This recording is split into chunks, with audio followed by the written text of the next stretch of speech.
Because ऐसे stage में आपको ऐसा लगता है कि जिंदगी बेकार है। अक्सर मैं कई कमेंट्स भी पढ़ती हूँ यूट्यूब के नीचे लिखे होते हैं कि जिंदगी झंड है, कुछ है ही नहीं, सारी चीजें बेकार है। हाँ, एक दो ने ये भी लिखा है कि कैप्रिकॉन्स का हर साल ही खराब जाता है, कभी भी अच्छा नहीं जाता। इसमें सबसे ज्यादा पसंदीदा पर्सन मेरी लाइफ में जो है वो है Ratan Tata ji. Patience and long term vision के सबूत हैं। तो आपके साथ सबसे ज्यादा कंपैटिबल साइंस कौन से हैं? पहला कंपैटिबल साइन है टॉरस का, क्योंकि वो आपकी सबसे पहला साइन है एरीज, बिकॉज एरीज बड़े इंपल्सिव होते हैं। अगर आप एक कैप्रिकॉन हैं तो आपकी लाइफ इजी नहीं लिखी गई है।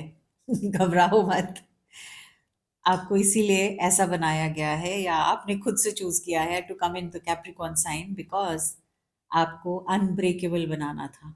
इस वीडियो में हम बहुत डिफरेंट डिफरेंट चीजें देख रहे हैं, जैसे कि कैप्रिकॉन अगर आप हैं तो आपका Capricorn sun sign, Capricorn moon sign या राइजिंग, तो ऐसे तीनों एनर्जीज कैसे डिफरेंट हो सकती हैं। इसके बाद नेक्स्ट चैप्टर में हम बात करेंगे कैप्रिकॉन की ट्रेड्स क्या हैं, आपकी लव कंपैटिबिलिटी क्या है, आप लव के मायने में किन लोगों के साथ या किन साइंस के साथ आपका रिश्ता अच्छा है, किन किन साइंस के साथ आपका रिश्ता न्यूट्रल है, किन साइन के साथ रिश्ता बिल्कुल सही नहीं है, मतलब मिसमैच है। साथ साथ में अगर मिसमैच गलती से हो गया है और उसको हम सुधारना चाहते हैं तो हम क्या कर सकते हैं। तीसरी चीज होगी हिडन स्ट्रगल्स की, जो आप फील करते हैं अंतरात्मा से, आपके आउटर वर्ल्ड में, और आपके इमोशंस या रिलेशनशिप को लेकर उन स्ट्रगल्स की बात करेंगे। इसके साथ साथ मैं आपको पावरफुल टिप्स दूंगी ताकि आप बर्न आउट ना हो जाएं और अपनी लाइफ में वो इंपॉर्टेंट चेंजेस कर पाएं। वीडियो बहुत कमाल की होगी, बहुत ही इंटरेस्टिंग होगी। हम स्टार्ट करने लगे हैं Capricorns in terms of sun, moon and rising. I'm a mother, teacher, guide, and a friend, and these are my life lessons. I'm Dr. Neeti Kaushik, and welcome to my channel Nitty Gritty with Dr. Neeti Kaushik. Capricorn Capricorn कैसे बनता है, आपको कैसे पता चलेगा? मकर राशि या फिर कैप्रिकॉन सन साइन या फिर मकर आपका लग्न, ये तीनों अलग अलग हैं, बट इसके बावजूद आप कुछ एनर्जीज के साथ तो कॉमन है। तो समझते हैं अगर आपका कैप्रिकॉन राइजिंग है तो कैसे पता चलेगा। कैप्रिकॉन राइजिंग का मतलब जब आपका बर्थ चार्ट खोलते हैं, जो फर्स्ट हाउस है सबसे पहले वाला, वहां पे नंबर 10 लिखा हुआ है, तो वो आपका कैप्रिकॉन साइन है, यानी लगन है, यानी मकर लगन। तो ऐसे में आपको ऐसा लगेगा आप उम्र से पहले ही मैच्योर हो गए, मतलब बचपन से ही, जैसे कहते हैं ना कुछ बच्चों को देख के अरे ये तो बहुत समझदार है, उस तरह से आप बड़े काम और बड़े सीरियस टाइप ऑफ प्रेजेंस लोगों के सामने आते हो, और जैसे ही लोग आपको देखते हैं तो उनको ऐसा लगता है ये डिपेंडेबल पर्सन है, भाई हम इस पर डिपेंड कर सकते हैं कुछ भी करने के लिए। अब आते हैं सन साइन। तो अगर आपका कैप्रिकॉन सन साइन है तो आप पैदा हुए हो 22 दिसंबर से लेके 19 जनवरी के बीच। तो अब कोर आइडेंटिटी क्या है? आपकी कोर आइडेंटिटी ये है, आपका माइंडसेट बिल्कुल डिसिप्लिन्ड माइंडसेट, आपकी पर्सनैलिटी टोटली गोल ड्रिवन पर्सनैलिटी है, और रिस्पॉन्सिबिलिटी ऐसे है जैसे पूरी दुनिया का भार सिर पे उठा लिया, बस ये सब मेरी ही रिस्पॉन्सिबिलिटी है, मुझे इन सब के लिए बहुत कुछ करना है, इस तरह से आपकी पर्सनैलिटी है। अब आ जाते हैं कैप्रिकॉन मून साइन, यानी कि आपकी राशि अगर मकर राशि। अब उसको देखने के लिए हम क्या करेंगे? उसको देखने के लिए आप मेरी वेबसाइट पे जाएंगे, shop.drneetikaushik.com। उस वेबसाइट पे जाकर कैलकुलेटर है, उस कैलकुलेटर को दबाएंगे और कैलकुलेटर प्रेस करते ही आपकी date of birth, time of birth, place of birth, ये तीन चीजें आपको पता होनी चाहिए।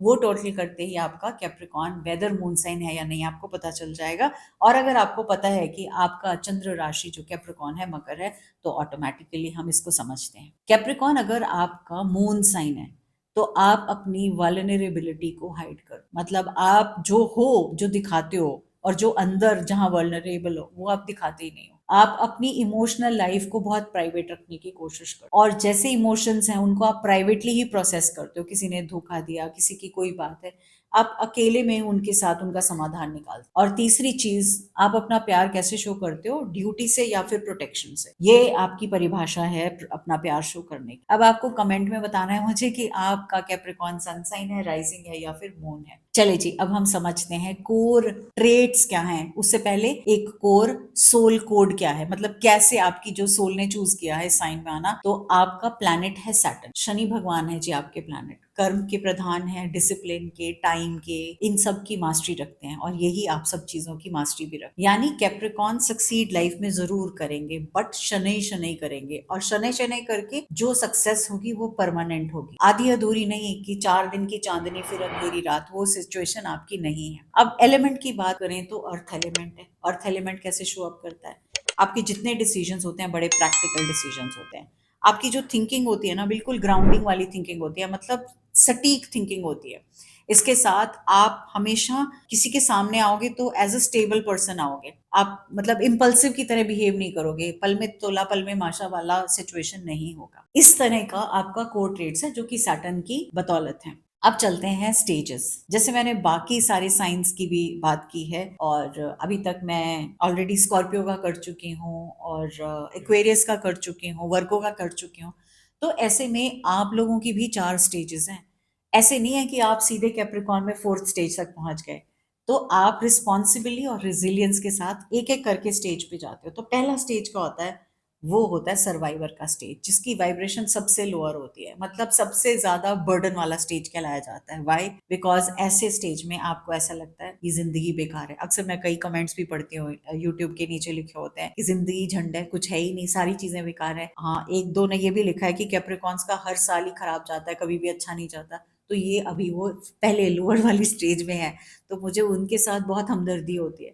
आपको ऐसे लगता है जिंदगी अनफेयर है, इमोशनली सप्रेस किए जा रहे हो, दुनिया भर की रिस्पॉन्सिबिलिटी लाद दी है, बचपन से ही लाद दी है, और ऐसे में आप क्या करते हो, एस्केप करते हो। मतलब मंडे टू सैटरडे तो चिक चिक करते हुए काम करते हो, और उसके बाद सैटरडे संडे आप किसी ना किसी एडिक्शन में घुस जाते हो। या तो लिकर की हो सकती है, ड्रग्स की हो सकती है, सेक्स की हो सकती है, कोई भी ऐसी एडिक्शन जो आपको टेम्परेली वहां से निकाल के दूसरी तरफ फेंकती है, और यही एडिक्शन आपको सेकंड स्टेज तक जाने नहीं देती। अब मैं आती हूँ सेकंड स्टेज, जब हम इससे नेक्स्ट स्टेज पे जाते हैं, और वो है बिल्डर की स्टेज, यानी कि डिसिप्लिन आना शुरू होता है। इस स्टेज में आप थोड़े से अपने लिए ना वर्क एथिक्स बना के रखते हो कि हाँ, मुझे इस तरह से काम करना है, इस गति से काम करना है। आपको थोड़ी पेशेंस आने लगती है, मतलब आप चीज़ों को एक्सेप्ट करने लगते हो, आप थोड़े स्टेबल होने लग जाते हो, और थोड़ा सा अपनी जो फिनेंशियल सिक्योरिटी है उसको धीरे धीरे करके बिल्ड करने लग जाते हो। और यहाँ से हम मूव करते हैं, मतलब ये सेकंड वाली तो बिल्डिंग वाली स्टेज हो गई, तीसरी स्टेज हो गई लीडरशिप की स्टेज, जिसको मैं अथॉरिटी की स्टेज कहती हूँ। यहाँ पे आप अपनी पावर में आना शुरू हो, यानी यहाँ पे आप रिस्पेक्टेड भी हो जाते हो, आप डिपेंडेबल होते हो, लोगों को ऐसा लगता है कि हाँ भाई, इस पर डिपेंड कर सकते हैं, क्योंकि आपकी थिंकिंग बिल्कुल स्ट्रेटेजिक हो जाती है। अगर मैं ये करूंगा, ये एक्शन लूंगा, तो इससे ये चीजों का फायदा होगा, तो उस तरह से काम करने लगे। फिर आप ग्रुप को लीड करने लगते हो, आप एक स्ट्रॉन्ग लीडर के बतौर आ जाते हो, एज अ प्रोवाइडर भी बन जाते हो, एज अ प्रोटेक्टर भी बन जाते हो। मतलब आपको अपना फैमिली का, अपने लव्ड वंस का बड़ा केयर होता है, तो उस तरह से आप काम करते हो, और उन सबको कुछ ना कुछ प्रोवाइड करने में ही जुटे रहते हो। इसके बाद अगली स्टेज आती है, जो कि चौथी स्टेज, और ये है माउंटेन स्टेज। ये मास्टरी की स्टेज है, ये हाईएस्ट एवोल्यूशन की स्टेज है। इस स्टेज में क्या होगा? इस स्टेज में आपको स्टेटस का कोई फर्क नहीं पड़ता, ना ही उसका ऑब्सेशन आपको रहता है। आप कहते हो ठीक है, छोड़ो। आप बैलेंस करते हो काम को अपनी विजडम से, यानी आप प्रैक्टिसेस ज्यादा करते हो, rather than only caring for others and doing things for others. यहाँ पे आपको समझ में आता है जो रियल सक्सेस है वो अंदर की पीस है, ना कि बाहर का शोर। और उस शोर में से निकल के आप अपने अंदर झांकते हो और अंदर से जाते हो। यही आपकी लाइफ का चौथा स्टेज है, जहाँ पे आप फाइनली अपने आप को उस जगह पाते हो जहाँ से आप बहुत सारे लोगों को मेंटोर करते हो, और उनकी लाइफ में वो चेंज या बेटरमेंट लेकर आते हो, बिना किसी छल कपट। तो अब आपको मुझे बताना है, इस समय आप अपनी जिंदगी के कौन से स्टेज में हो, इसी में अगर आप कैप्रिकॉर्न सन मून या राइजिंग में हो। चलिए जी, अब मैं आपको कुछ एग्जांपल्स देती हूँ, वो एग्जांपल्स जिनके बारे में आप बोलोगे हाँ वाकई में। इसमें सबसे ज्यादा पसंदीदा पर्सन मेरी लाइफ में जो है वो है Ratan Tata ji. Patience and long term vision के सबूत हैं, ह्यूमिलिटी एंड लीडरशिप के सबूत हैं, और लेगेसी उन्होंने बिल्ड की ही है। आज हम सब उनको याद कर, कैप्रिकॉर्न एनर्जी ने उन्हें एंड्योरेंस दिया, रिस्पॉन्सिबिलिटी दी, क्वाइट वाली पावर, और वो आगे बढ़े। इसके बाद another name is AR Rahman and Michelle Obama. Well, आप कौन से लोगों को जानते हो जो आपकी एनर्जी में है, यानी कैप्रिकॉर्न साइन के साथ कनेक्टेड है, उनके बारे में जरूर लिखिएगा, बताइएगा, ताकि हम सब उनके बारे में पढ़ें और हमें बहुत अच्छा लगे। अब हम आ जाते हैं आपकी कोर ट्रेट्स पे, आपकी कैपेबिलिटीज पे। वेल, वो शुरू करूं उससे पहले मुझे आपसे पूछना है, आपको कितना मजा आ रहा है इस वीडियो के साथ, कितना अच्छा लग रहा है इस वीडियो को। तो मैं आपसे एक छोटी सी रिक्वेस्ट करूंगी कि शेयर जरूर कीजिएगा फैमिली एंड फ्रेंड्स के साथ, चैनल सब्सक्राइब कर दीजिएगा, नोटिफिकेशन ऑन कर दीजिएगा, ताकि अगली वीडियो भी आप तक आ पाए। चले जी, तो आपके कोर ट्रेड्स की बात हो जाए। आप रिस्पॉन्सिबल हो, आप बहुत डिसिप्लिन हो, आपकी एम्बिशन बहुत हाई है, मतलब छोटे नहीं है आपके एम्बिशन, बड़े सपने देखते हो। आपके अंदर परसिस्टेंस है, चीज नहीं हुई दोबारा कोशिश करोगे, फिर कोशिश करोगे, बहुत पेशेंस भी है आपके अंदर। जो भी आप सोचते हो ना, बड़ा प्रैक्टिकल सोचते हो। मतलब हवा में बात नहीं करते, हवा में थ्योरियां नहीं लगाते हो, आप उस थ्योरी को प्रैक्टिकल में कन्वर्ट करते हो। आप इमोशनली बड़े रिजर्व्ड होते हो, आप बहुत लॉयल हो और बहुत ही डिपेंडेबल भी हो। आपको जब भी कोई चीज़ का प्रेशर आता है ना, तो आप उस प्रेशर के अंदर बहुत अच्छे से काम कर जाते हो। लॉन्ग टर्म की प्लानिंग करते हो, शॉर्ट टर्म की प्लानिंग नहीं। जैसे भी मैंने कहा ना, बड़े सपने, बड़ा लंबा प्लानिंग, दूर की प्लानिंग। आप अपने वैल्यूज को बहुत रिस्पेक्ट देते हो, अपने स्टेटस को भी बहुत रिस्पेक्ट देते हो, और as you advance in life आप अपने लिए एक लेगेसी क्रिएट करते हो जो ओवर टाइम आपके बच्चे और आपकी फैमिली उसको एंजॉय करती है। तो कैप्रिकॉन के लिए मैं एक बहुत पावरफुल लाइन बोलूंगी कि कैप्रिकॉन सक्सेस को चेज नहीं करते, कैप्रिकॉन सक्सेस को बिल्ड करते हैं। ये लाइन आप लिख के लगा लीजिएगा, ये आपको मोटिवेट करेगी आगे जाने के लिए। अब हम आते हैं चैलेंजेस पे। वेल, सब कुछ अच्छा हो ऐसा तो जरूरी नहीं, आपके अंदर क्या चल रहा है वो भी तो समझना है। किस तरह के चैलेंजेस आते हैं? तो सबसे पहला चैलेंज है फियर ऑफ फेलियर। ये अंदर के चैलेंज है, अगर ना हुआ तो, अगर ये काम नहीं बना तो, ये सपोर्ट नहीं आया तो, इमोशनली आप अपने आप को सप्रेस करते रहते हो और उसके बाद वो भड़ास निकलती है। वर्क एल्कोहलिज्म इतना ज़्यादा है कि दिन रात सोते जगते आपके दिमाग में काम घूमता रहता है और आपको अपनी सेल्फ वर्थ उसी चीज़ से जोड़ के रखते हो कि अचीवमेंट, अगर अचीव किया तो मैं वर्दी हूँ, अगर अचीवमेंट नहीं की तो मेरा क्या होगा, मेरी वर्थ कहाँ रह जाएगी। ये क्वेश्चंस आपको अंदर बहुत तंग करते हैं। रिश्तों की अगर हम बात करें तो आपको बड़ा मुश्किल होता है अपनी फीलिंग्स को ओपनली एक्सप्रेस करना। प्यार और काम में कहीं ना कहीं काम आगे निकल जाता है और प्यार पीछे रह जाता है, और अपना हार्ट तो आप वैसे ही गार्डेड बड़ा रखते हो। अब आते हैं बात वर्क और मनी की, तो ओवर वर्क करते हो, बर्न आउट होते हो और उसका सारा प्रेशर फैमिली पे निकलता है। आपको प्रेशर है सक्सीड करने का और हमेशा रहता है, हमेशा रहेगा। आप स्ट्रगल करते हो रेस्ट करने में भी, मतलब आपको लगता है आज रेस्ट कर लिया, ओह 2 दिन बेकार हो गए। आप रेस्ट में जाते हो, घूमने जाते हो, तो भी दिमाग काम की तरफ लगा रहता है और वो आप बिना गिल्ट के नहीं जी पाते। कौन से शैडो पैटर्न्स हैं जो आप इस जन्म में सीखने के लिए आए? पहला शैडो पैटर्न है पेसिमिज्म का, चीजों में नेगेटिविटी देखना और उसके साथ जुड़ना। उसको पेसिमिस्ट नेचर से आपको बाहर निकलना पड़ेगा। बेशक रिश्तों की हो, जैसे 2026 आपको रिश्तों को लेकर पेसिमिस्ट बनाएगा, जो मैंने 2026 की रीडिंग में बात की थी। नई वीडियो देखी हो तो जाके देख लीजिएगा, क्योंकि वही मेन पेन पॉइंट है इस साल का आपका। दूसरी चीज आइसोलेशन। आप बहुत ज्यादा आइसोलेटेड हो जाते हो, अकेले पड़ जाते हो और आपको ऐसे लगने लगता है, फील करते हो कि आपको कोई सपोर्ट नहीं कर रहा या आपको कोई समझ नहीं रहा, या जब आपको उनकी सपोर्ट की जरूरत है वो आपके साथ में नहीं है। चलिए जी, अब आ जाता है अगला चैप्टर, बड़ा ही कमाल का चैप्टर है और वो है कंपैटिबिलिटी का। अब आप बोलोगे मैम कोई तो कंपैटिबल होना चाहिए, तो आपके साथ सबसे ज्यादा कंपैटिबल साइंस कौन से हैं? पहला कंपैटिबल साइन है टॉरस का, क्योंकि वो आपकी वैल्यूज को भी शेयर करते हैं, आपकी स्टेबिलिटी को भी शेयर करते हैं। वो भी अर्थ साइन है, आप भी अर्थ साइन हो। सिक्योर और लास्टिंग बॉन्ड होता है आप दोनों का। दूसरा साइन है वर्गो का, अगेन अर्थ साइन है। प्रैक्टिकल हार्मनी होती है, म्यूचुअल रिस्पेक्ट होती है और स्ट्रक्चर एक दूसरे के लिए होता है, विच इज वेरी गुड। तीसरा साइन है स्कॉर्पियो का, वाई लॉयल्टी के मामले में, इमोशनल डेप्थ के मामले में आपकी पार्टनरशिप पावरफुल पार्टनरशिप होती है। चौथा साइन है पाइसेस का। पाइसेस होने के नाते कैप्रिकॉन्स जो है वो पाइसेस को एक स्ट्रक्चर देते हैं और प्राइसेस जो है उनको वो इमोशनल हीलिंग देते हैं। तो ये मतलब राम मिलाई जोड़ी वाला काम दोनों एक दूसरे के लिए कर लेते हैं। अब आते हैं सेकंड कैटेगरी, जो कि न्यूट्रल है, मतलब वर्केबल है, काम किया जा सकता है इस पे। कैप्रिकॉन का, कैप्रिकॉन के साथ जो रिश्ता है वो शेयर्ड गोल्स वाला रिश्ता है। थोड़ा सा इमोशनली डिस्टेंट हो सकते हैं, बट फिर भी काम अगर इस चीज पे करें, गोल्स पे हैं, थोड़ा सा इमोशंस पे काम करें तो काम चल सकता है। दूसरा रिश्ता है लिब्रा के साथ कैप्रिकॉन का। अब लिब्रा कह रहा है हार्मनी हार्मनी, कैप्रिकॉन कह रहा है एम्बिशन एम्बिशन। तो अब वो एम्बिशन और हार्मनी को जोड़ के अगर वो दोनों चल पाए, थोड़ा वर्क कर पाए इस पे, तो काम बन सकता है। तीसरा रिश्ता है कैंसर साइन के साथ। ये कहते हैं ना, जैसे ऑपोजिट पोलैरिटी है, यही अट्रैक्शन है। दोनों थोड़े ऑपोजिट हैं एक दूसरे से, उसके बावजूद अट्रैक्शन है। क्योंकि कैंसर को क्या चाहिए?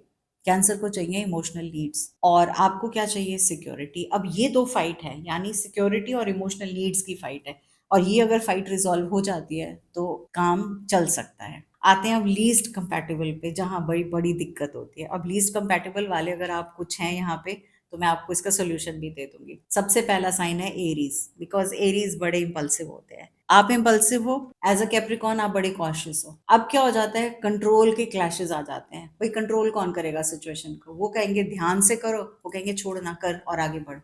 तो यहाँ पे प्रॉब्लम आती है। दूसरा है जेमिनाई। जेमिनाई बिल्कुल रेस्टलेस है और आप बहुत ही ज्यादा स्ट्रक्चर्ड हो, तो बताओ ऐसे कैसे काम चलेगा? आप बोलोगे इस तरह से सोचो, वो बोलेंगे नहीं, स्ट्रक्चर में तो जीना ही नहीं है, हमें तो फ्रीडम चाहिए। तीसरा साइन आता है लियो का, यहाँ पावर बैटल आ जाती है। प्राइड और प्रैक्टिबिलिटी, इन दोनों का कॉन्फ्लिक्ट बीच में आता है, मतलब दोनों की पावर स्ट्रगल हो जाती है और वहां लड़ाई यहाँ शुरू। बिकॉज प्राइड वो कहते हैं भैया तुम झुको, तुम बोलो कि हम राजा हैं वो कहते हैं हम किसी की नहीं सुनते। तो लियो और कैप्रिकॉन्स के साथ वही सन और सैटर्न वाली लड़ाई क्लियरली निकल के आती है, and that is why it is least compared. चलो अब आप ये समझो कि बहुत से कमेंट्स भी करते हैं कि मैम अब ये हो गया तो क्या करें। तो मैं आपको कुछ 2 से 3 चीजें बता रही हूँ। सबसे पहली तो कभी भी रिश्तों में कड़वाहट तब आती है जब हम कम्युनिकेट नहीं करते, हम खुद ही सोचते हैं। तो आपको पॉज करना है, आपको रिफ्लेक्ट करना है और आपको रिस्पॉन्ड करना है किसी भी सिचुएशन को। आप जर्नल कर सकते हो, आप बातचीत कर सकते हो और समझा सकते हो, इसलिए नहीं कि आपको कोई बैटल विन करनी है। कहीं ना कहीं कहते हैं ना मझधार में आके दोनों मिल सकते हैं ना, there is always a meeting in the middle. दूसरी चीज इंपॉर्टेंटली 2 क्रिस्टल्स हैं जो मैं आपको बता रही हूँ जो हेल्प करेंगे। इसमें पहला क्रिस्टल जो है वो ग्रीन एवेंचुरिन है, बिकॉज हार्ट चक्र पे काम करता है, इमोशनली बैलेंस बना के रखता है पेशेंट्स में, heart centred communication. Green Z भी हेल्प करेगा। और दूसरा ब्लैक टूरमलिन, अगर बहुत ज्यादा रिश्तों में नेगेटिविटी है तो कॉन्फ्लिक्ट की एनर्जी हटेगी, आपको प्रोटेक्शन मिलेगा, तो आप ब्लैक टूरमलिन से एटलीस्ट ये नेगेटिविटी हटा सकते हो।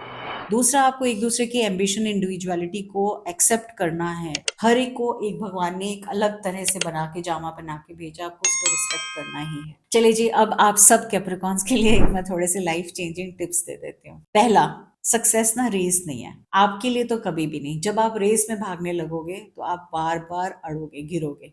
तो इसलिए स्लो ग्रोथ ही आपको लास्टिंग सक्सेस देगी। याद रखना, सैटर्न के साथ कनेक्टेड हो, it has to be lasting success, not temporary. Second important thing, आपको इमोशनल एक्सप्रेशन को अलाउ करना है, और आप अपनी जो वल्नरेबिलिटी को लेकर चले हो ना उसको इंक्लूड करोगे। मतलब आपको कोई भी बात इमोशनली आ रही है तो एक्सप्रेस कर दो, उसको बोलो या लिखो या जर्नल करो, ताकि रिलीज हो जाए, आपके अंदर ना तंग करे आप। तीसरी इंपॉर्टेंट टिप आपके लिए, आपको रेस्ट करना है। मतलब आप क्लॉक में लगा के रख लीजिए कि इतने घंटे काम करके मुझे इतने घंटे की ब्रेक लेनी है, या फिर मुझे इतने दिन काम करके 1 दिन की ब्रेक लेनी है, या मुझे 1 या 10 दिन काम करके 2 दिन की ब्रेक। बिकॉज जब आप रेस्ट बिना गिल्ट के करेंगे तो ही आप रिफ्यूल कर पाएंगे अपने आप को आगे बढ़ने के लिए। ये बहुत पावरफुल टिप्स हैं। इसके बाद हम अगले चैप्टर पे आते हैं जो कि है लक, पावर और हीलिंग का। तो ऐसे में मैं आपको आपके लकी कलर्स की बात बताऊंगी, आपके लिए फ्लावर्स कौन से हैं बताऊंगी, और सिंबल्स कौन से बताऊंगी। तो लकी कलर्स की बतौल charcoal colours, deep brown colours, dark green colours, even black to an extent will help you. Flowers की हम बात करें तो पैंजी, आईवी और वाइट कार्नेशन, ये बहुत प्यारे फूल हैं जो आपके लिए बहुत लकी रहेंगे। इनमें से आप किसी को भी एज पिक्चर्स अपने पास रख सकते हो, या अगर फ्रेश सीजन में मिले तो आप इन्हें जरूर लगाइए।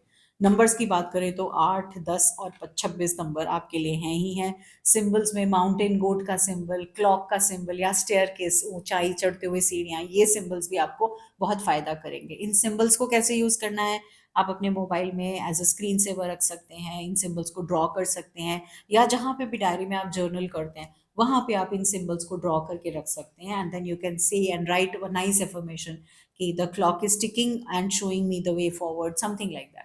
चक्रास एंड फ्रीक्वेंसीज की बात करें तो रूट चक्र पे आपको हमेशा काम करना है, बिकॉज ग्राउंडिंग तो चाहिए ही चाहिए, अदरवाइज मुश्किल हो जाएगी। अर्थ एलिमेंट के साथ तो जुड़े रहना है आपको। 396 हर्ट्ज की फ्रीक्वेंसी आपका वो जो अंदर का फियर है उसको रिलीज करेगी, और 5 to 8 की फ्रीक्वेंसी जब जब रिश्तों में भी प्रॉब्लम है, रिस्टोरेशन की जरूरत है, इस फ्रीक्वेंसी की कोई भी म्यूजिक को चला के सुनिए, शांति से 21 मिनट 20 मिनट सुन के फिर सोइए। जर्नलिंग के प्रॉम्प्ट्स दे सकती हूँ मैं आपको, 3 क्वेश्चन दे रही हूँ, आप तीनों में से कोई भी लिख सकते हैं या तीनों के तीनों लिख सकते हैं। मैं ऐसी कौन सी रिस्पॉन्सिबिलिटी हूँ जो मैं कैरी कर रही हूँ या कर रहा हूँ जो एक्चुअली मेरी है ही नहीं, फिर आप क्यों कैरी कर रहे हैं, तो उसको लिखिए। दूसरा, where do I measure my worth through success. आपको सक्सेस मिल रही है, सब कुछ आपके पास है, आपकी वर्थ कहाँ है इस पूरी सक्सेस में, उसके बारे में लिखना है। You have to feel worthy about what you are doing. तीसरा important, what would balance look like in my life. अगर सारी चीजें बैलेंस हो जाएं आपके हिसाब से तो ऐसे में आपको जिंदगी कैसी दिखाई। अब हम आते हैं सिजिल पे, और सिजिल एफर्मेशन है I build with patience and wisdom. इसको आप सिजिल के फॉर्म में बना सकते हैं, आप सिंपल लिख सकते हैं। कुछ क्वेश्चन आते हैं सिजिल कैसे बनाना है, तो सिजिल से रिलेटेड मेरा बहुत प्यारा कोर्स है, आप वो कनेक्ट कर सकते हैं, या आई एम श्योर ऑनलाइन आपको बहुत सपोर्ट मिल सकता है, आप वहां से ये ले सकते। कौन से ऐसे क्रिस्टल्स हैं जो आपको मैं जरूर जरूर जरूर जरूर जरूर बोलूंगी अपने पास रखने। पहला है टर्कोइज, किसी भी फॉर्म में टर्कोइज। टर्कोइज से रिलेटेड बहुत सारे प्रोडक्ट्स होते हैं, आप कुछ भी, आप रिंग पहन सकते हैं, मैं टर्कोइज पहनती हूँ, मैं कैप्रिकॉर्न नहीं हूँ, मेरा मून साइन एक्वेरियस है, राइट, और sun sign cusp between Scorpio and Sagittarius है। तो आपको टर्कोइज बहुत हेल्प करेगा। एज अ पेंडेंट आप पहन सकते हैं, आप उंगली में पहन सकते हैं, एज अ ब्रेसलेट पहन सकते हैं, किसी भी फॉर्म में टर्कोइज। आप रॉ पीस अपने साथ कैरी कर सकते हैं, बट जरूर कीजिए, बिकॉज ये आपको क्लियर थिंकिंग देगा, आपकी स्ट्रेस को रिमूव करेगा, कम्युनिकेशन अच्छा देगा, कॉन्फिडेंस में लीडरशिप का काम करेगा। Second very important crystal which I must must must tell everybody is larimar. Larimar आपके ऊपर के चारों चक्रास पे काम करता है, और ये right from your heart to your throat to your third eye to your crown, चारों को मिलके जब कोई एक ऐसा क्रिस्टल हेल्प कर दे तो उसको क्यों ना लिया जाए। तो this is how it is going to help you release your rigidity, control, patience encourage करेगा, आपको प्रेशर से निकालेगा, आपको बहुत हेल्प करेगा। Last but not the least, Capricorn abundance bracelet है जो मैंने इस साल बनाया है आपके लिए 2026 को मद्देनजर रखते हुए, जिसमें फ्लावर अगेट और पेरिडॉट है। ये दोनों मैंने इसीलिए किया था कि इस साल आपको आगे भी बढ़ना है, कुछ नर्चर भी करना है, और रिलेशनशिप को भी हील और सूद करना है। इसीलिए आपकी growth, manifestation, prosperity, positive opportunities, emotional balance, inner bliss, peace, ambition, इन सबको मद्देनजर रख के ये कॉम्बिनेशन है। Again it's there on my website, आप कहीं से खुद से ले सकते हैं या मेरी वेबसाइट पे भी आ सकते हैं। तो ये हो गया कंप्लीट हमारा कैप्रिकॉर्न से रिलेटेड वीडियो, जो बहुत एक्सटेंसिव वीडियो है, लेंथ में वीडियो है, बड़ा वीडियो है, बट इससे आपकी बहुत सारी चीजों में क्लैरिटी मिलेगी। हमेशा याद रखना, कैप्रिकॉर्न एक कोल्ड साइन नहीं है। सैटर्न को हम समझते हैं ना, कोल्ड साइन है, कंपोज्ड है लव, लैंग्वेज, रिस्पॉन्सिबिलिटी और प्रोटेक्शन से भरा हुआ। इमोशंस आपके अंदर हैं बट गार्डेड हैं। आपकी स्ट्रेंथ आपकी हार्डशिप्स ही निकाल के देती है, और आपका बिगेस्ट फियर है फेलियर एंड इंस्टेबिलिटी। आपका लाइफ लॉन्ग लेसन यही है, आपको अपनी अचीवमेंट को पीस के साथ बैलेंस करना। तो आप अगर कैप्रिकॉर्न हैं तो कमेंट कीजिएगा, सब्सक्राइब कीजिएगा, शेयर कीजिएगा। आपको जो नहीं अभी तक समझ पाते, एटलीस्ट इस वीडियो को जानकर समझ पाएं, और एज सच इसको सेव भी कर लीजिएगा, बिकॉज इस वीडियो पे आप पलट पलट के आइएगा अपने बारे में, जहाँ पे भी आपको डाउट हो और अपने बारे में कहीं भी क्वेश्चन आता है। तो wishing you all the very best, lots of love.